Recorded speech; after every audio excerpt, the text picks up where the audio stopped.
Halo guys, balik lagi di channel gue Henry JVD. Kali ini kita akan mereview manhwa yang berjudul Elise chapter 324. Yang dimana di sini kita masih melihat kayak penyembuhan ya, pemulihan Kaidan serta cerita-cerita dari teman-teman Kaidan, Gestella dan lain-lainnya nih. Nah, di sini sangat seru ya guys ya. Di sini banyak banget kesalahpahaman yang dimana Kaidan masih belum pulih 100% ya. Dan si Jiwo pun yang kayaknya Kaidan gak akan bisa lagi kembali ke wujud semulanya sampai si Gestella pun kayaknya mau ikut nangis gitu guys. Kelihatan ya dari dia tiba-tiba datang ngelihat kondisi Kaidan dan ternyata di prank ya, apalagi dibantu sama Catherine yang memastikan bahwa Kaidan udah nggak bisa kembali ke bentuk semulanya ya. Makanya semuanya pada kaget dan pada sedih, tapi ternyata malah itu bukan kucing Kaidan. Ya sebenarnya gue udah tahu sih, maksudnya udah bisa ketebak alurnya. Cuman kan ya mungkin sebagian orang lucu, dan lucunya ada kondisi yang dimana ada kedatangan Gestella mungkin ya yang mau ikut sedih. Nah di sini kita akan sepertinya melihat ini Kaidan kayaknya udah sekitar berapa persen dia udah pulih ya.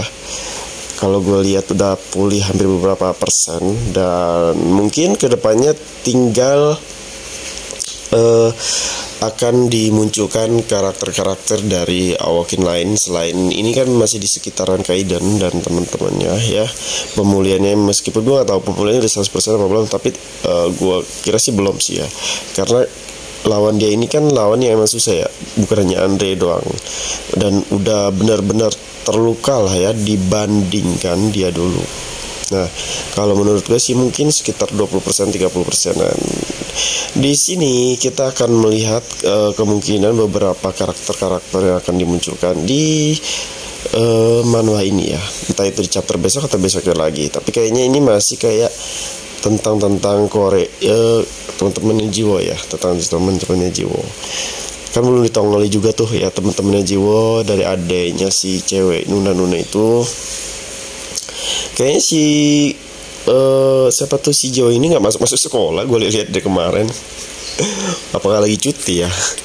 Ya dari kemarin lucu dah. Gue lihat dia memang di chapter nggak ada kayak berangkat sekolah, pulang sekolah, dan teman-temannya juga pada nggak ada. Biasa kan ada teman-teman tuh nongol ya pada ngumpul. Ntar dulu deh. Oh iya gue ingat. Oh ternyata teman-temannya pada latihan ya, lagi pada fokus latihan. Iya gue baru ingat.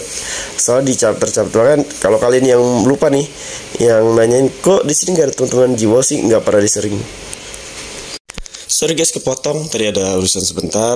Jadi tadi gue lupa ya, maksudnya tuh intinya si teman-temannya si Jiwo, kalau kalian nanya kemana kok nggak pernah ditongolin dari kemarin ya, karena di terakhir gue lihat tuh pembahasannya sama teman-temannya tuh dia mau berlatih guys, kadang ngerasa ketinggalan lah sama si Jiwo ini. Nah Jiwo ini kan baru Awoken baru, tapi dia kekuatannya udah semakin pesat lah ya.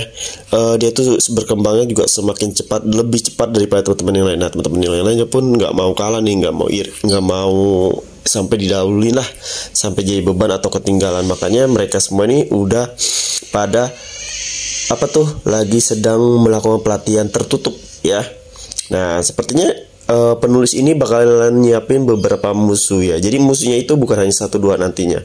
Kedepannya kemungkinan Awoken yang emang nggak suka sama Kaidan bakalan kerjasama nih.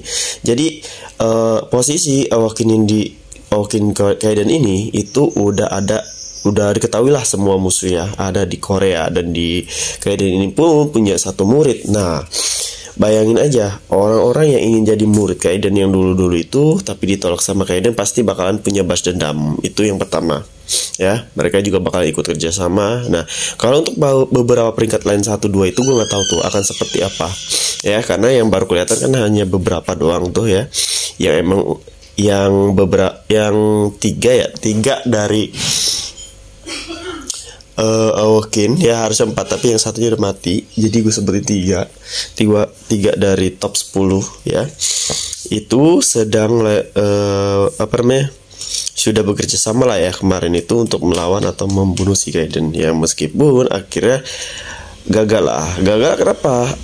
Karena Kaidan kuat? Enggak juga, Karena di setiap pertarungan tuh saat Kaidan udah mulai badannya udah lemes dan udah mulai kayak jatuh kala itu, dia kayak penulisnya itu kayak ngasih bantuan ke Kaiden, yaitu entah itu dari peringkat yang lain gabung ke Kaiden atau dikasih plot twist atau di buff abis-abisan sama penulis. Tapi di sini kemarin itu dibantuin sama Gestella guys, salah satu Awokin ya yang ya menurut gue top 10 peringkat lah ya.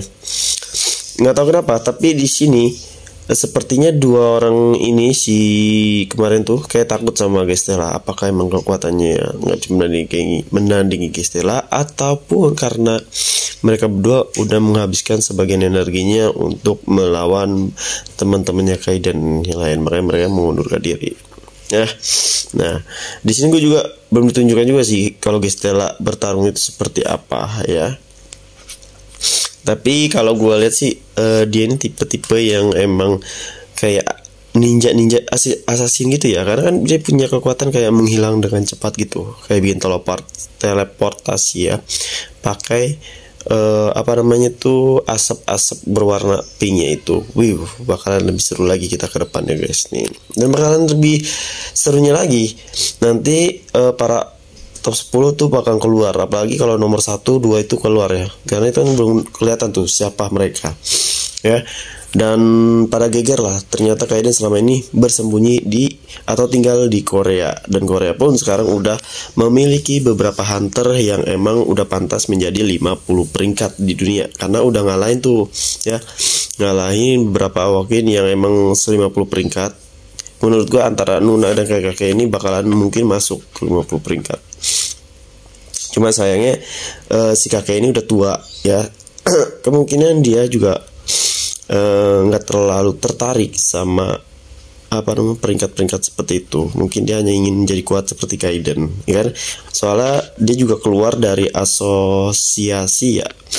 Itu juga karena Kaiden ya, karena dia kayak kok nih orang bisa gitu jadi kuat tanpa tim, tanpa bantuan organisasi negara, dia dengan sendirinya kok bisa kuat ya. Ternyata pertarungannya itulah yang menjadikan dia pengalamannya atau latihan itu sendiri guys. Oke. Mungkin cukup sampai sini. Jadi kalau kalian yang mau belajar desain ilustrasi, desain website, aplikasi UX UI, desain grafis, bisa cek di playlist YouTube gua ya. Di situ ada semua ya, cara belajarnya dan cara menghasilkan uangnya juga dari hal-hal yang kita udah pelajari. Kalian bisa gunakan untuk di kantor atau bisa sebagai seorang freelance atau remote. Intinya semuanya udah ada. Ya kalian tinggal niatnya aja kalau kalian yang mau belajar. Jadi kalau kalian ada pertanyaan atau ada request ya, bisa DM IG gua atau bisa langsung di kolom komentar video ini aja deh. Nanti gua balas. Terima kasih udah nontonin video gua. Sampai jumpa lagi di next video.